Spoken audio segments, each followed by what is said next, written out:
Isa ito sa pinagpapasalamat ko kasi ganitong mga gulay ay libre ko na lang nahaharvest sa aking munting taniman. Kaya hindi ko na talaga pinoproblema ang mga pansahog ko sa aking mga lulutuing ulam. Kaya napakalaking tipid ito sa budget ng buong pamilya.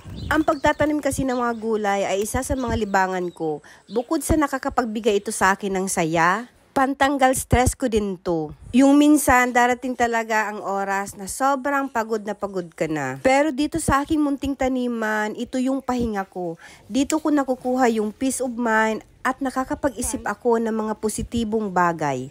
At isa pang dahilan ko kung bakit ako nagtatanim ng mga gulay ay dahil sinisigurado ko yung pinapakain ko sa aking pamilya ay hindi bugbog sa mga anumang chemical pesticide. Kaya sa mga nanay dyan na sobrang nahihirapan sa pagbabudget sa pamilya, ini-encourage ko kayo na magtanim ng sariling gulay kasi napakalaking tulong ito sa atin sa pang-araw-araw. Dahil sa sobrang taas ng mga bilihin ngayon, ang magagawa natin ay yung dumiskarte.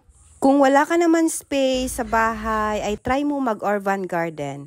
Pwede kang magtanim sa mga paso or sa kahit anong container. Kung iniisip mo na hindi ka green thumb, para sa akin, mas naniniwala ako sa proper mixing ng soil. Kasi gaya ko, nung nagsisimula pa lang ako sa pagtatanim, ang dami-dami ko ding failure. Try and try lang ako noon hanggang sa nakuha ko ang tamang pagmimix ng lupa at pag-aalaga ng mga halaman. Pero syempre nga, hindi lahat ng nanay ay kagaya ko na may oras sa pagtatanim.